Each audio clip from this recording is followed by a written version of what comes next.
Hello, everybody. Hope you're having a lovely Thursday. This is Chapter 6, The Flying Coffin. If you've done the web quest, you might have heard of it. This is a B-24 Liberator.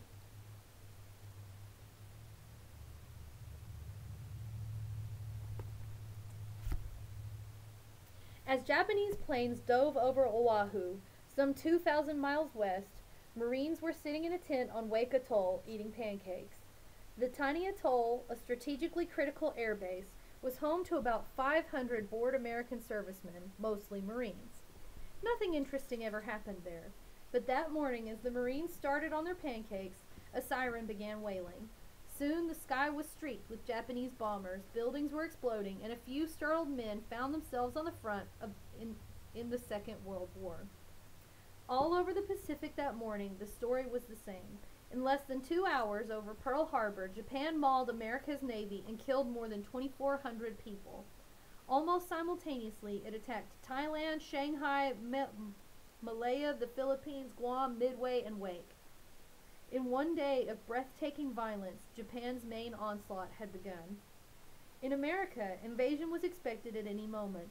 Less than an hour after Japan bombed Hawaii, mines were laid in San Francisco Bay. In Washington, D.C., the civil defense minister looped around in a police car, sirens blaring, shouting, "Calm!" into a loudspeaker. At the White House, a butler heard the president speculating on what he'd do if Japanese forces advanced as far as Chicago. First Lady Eleanor Roosevelt wrote to her daughter, urging her to flee the West Coast. In subsequent days, trenches were dug along California beaches, windows across America were draped in blackout curtains, and bridges, tunnels, and factories were put under guard. In Nebraska, citizens were taught to disable firebombs with garden hoses. Japan galloped over the globe, invading the Philippines, Guam, Burma, Borneo, Rabaul, Hong Kong, Singapore. But Wake wouldn't give in. The Japanese bombed and strafed it for days, then launched a massive invasion attempt. The little group of defenders shoved them back. It wasn't until December 23rd that Japan finally captured Wake and the men on it. For days, the captives were held on the airfield, singing Christmas carols to cheer themselves as the Japanese made plans to execute them. Then plans were changed.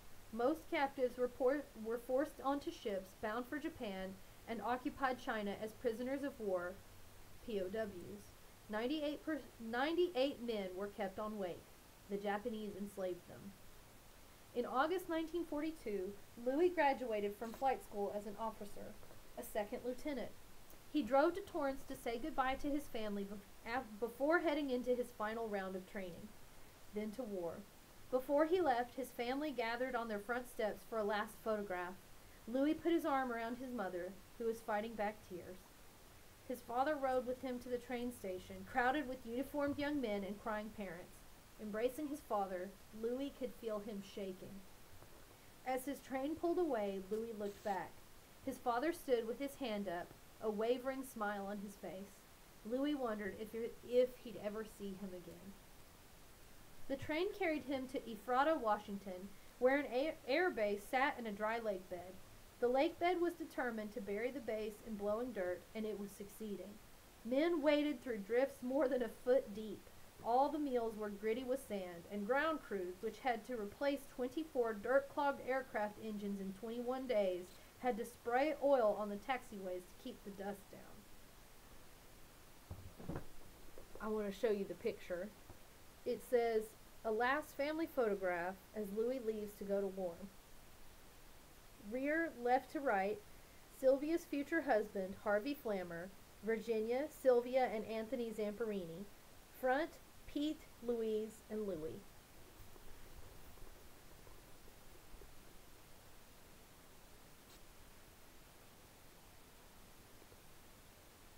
I think even though they're smiling, look at their body language.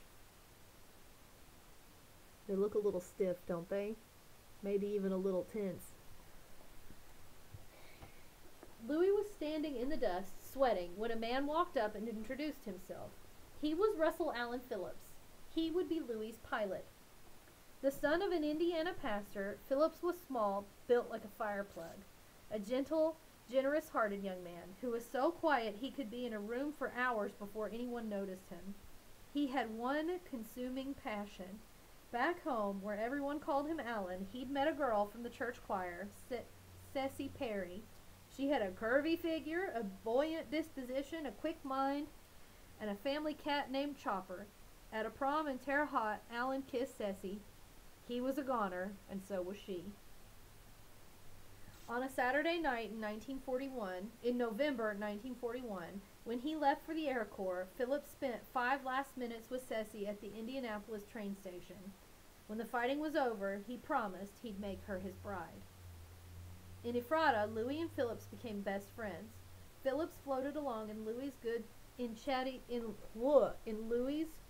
good humor. Louis liked Phillips' quiet, kind steadiness. He called Louis Zamp. Louis called him Phil. They never had an argument and were almost never apart. Alright, and I got a picture of Russell Allen Phillips. Phil for short. And then I got another picture. I'll go ahead and show it to you. It says Phil's crew, left to right. Phillips, temporary co-pilot Gross, Zamperini, Mitchell, Douglas, Pillsbury, and Glassman. Mosnet, Lambert, and Brooks are not pictured. So I think that makes Louis third man right here. Look at his face. He looks nervous. Does he not?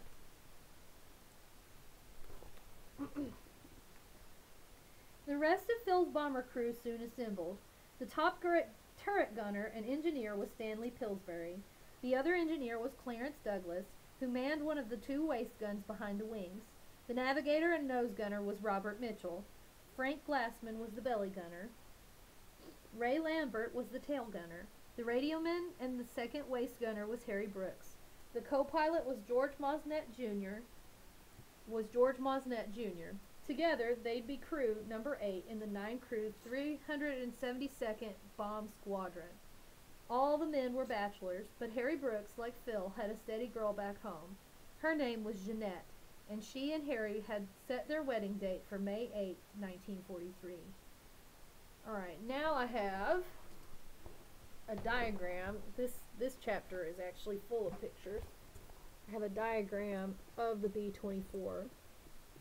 Let's see, I don't think I can read it reverse because it's a little small. It says navigator, bombardier, nose gunner, pilot / co-pilot, engineer, top turret gunner, catwalk, bomb bay, belly gunner, waist gunners, hatch, camera, and tail gunner. I'll hold it still so you can pause it and look at it if you wish.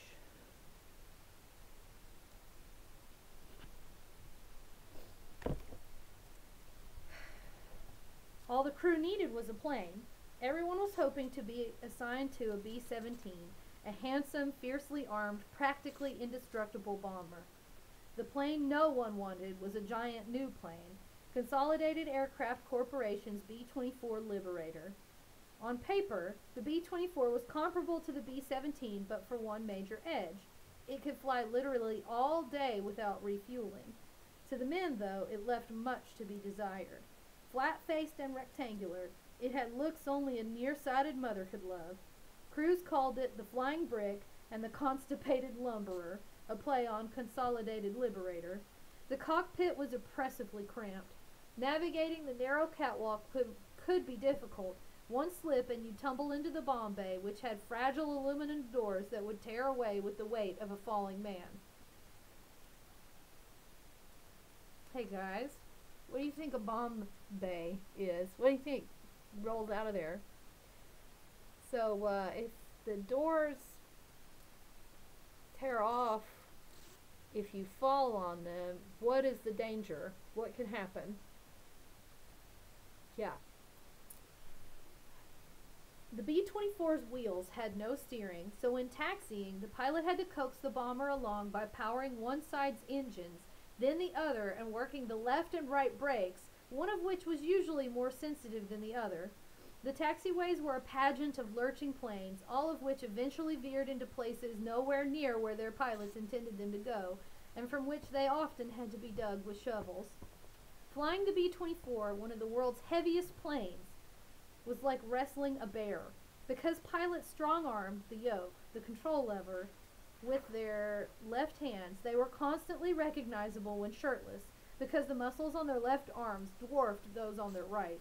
The plane was so clumsy that it was hard to fly in tight formations without hitting other planes.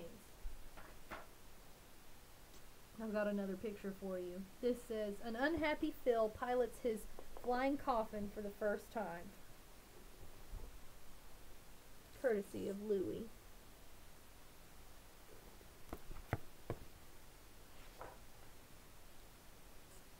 And another one. This one says, Louis training in the nose gun. All crew members receive training in other men's stations. Doesn't that look like an awful place to be? I feel stressed out just thinking about it, don't you? Horrible. Ugh. It was also plagued with mechanical difficulties. If one of the 4 engines died, staying airborne was challenging. If 2 quit, it was an emergency. Early on, there were incidents in which B-24 tails fell off in midair, and the plane had a reputation for frailty, especially in the wings, which could snap off if struck in combat. Some men thought it was a death trap. When the 372nd Squadron's planes flew in, Phil's crew walked out to look. Louis heard someone mutter, "It's the flying coffin." For the next 3 months, the crew practically lived in their B-24. They flew in formation, fired at targets, and simulated combat runs. They buzzed so low over Iowa that the propellers kicked up a sandstorm, skinning the paint off the plane's belly and scouring the legs of Pillsbury, sitting by the open tail hatch. Through it all, Louis perched in the glass-windowed greenhouse in the nose, bombing with superb proficiency. The squadron's prowess was soon well known. An angry farmer came calling after the 372nd's bombs flattened an outhouse. Even in the middle of all this, Louis remains Louis, doesn't he? And I got another picture. This one is Russell Allen Phillips. So once again, he's our pilot.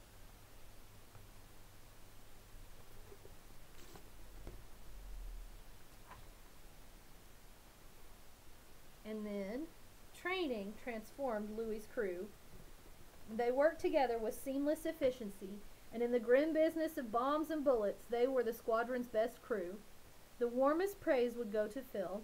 B-24s were built for tall pilots, and though small-statured Phil needed to sit on a cushion to get his feet to the pedals and his eyes over the control panels, he was, in Louis' words, a damn swell pilot, dealing with adversity with calm, adaptive acceptance.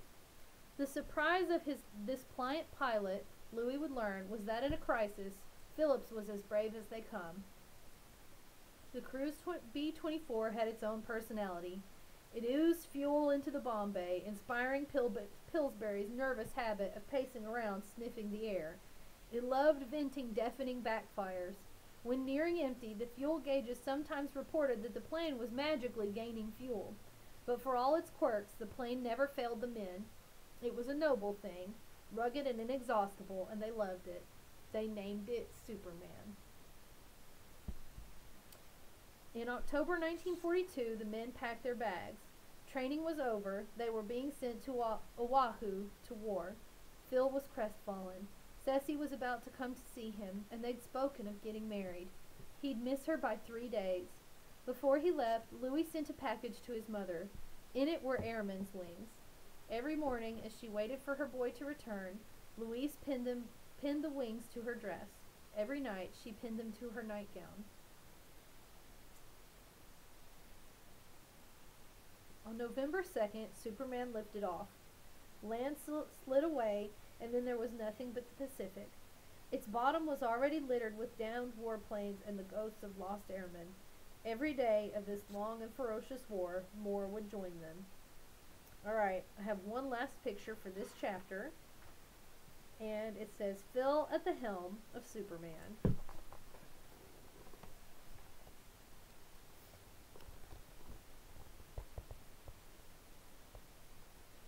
Did you know that they painted their planes with the title of the plane?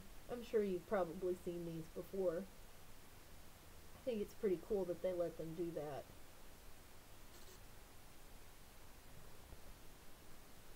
Alright.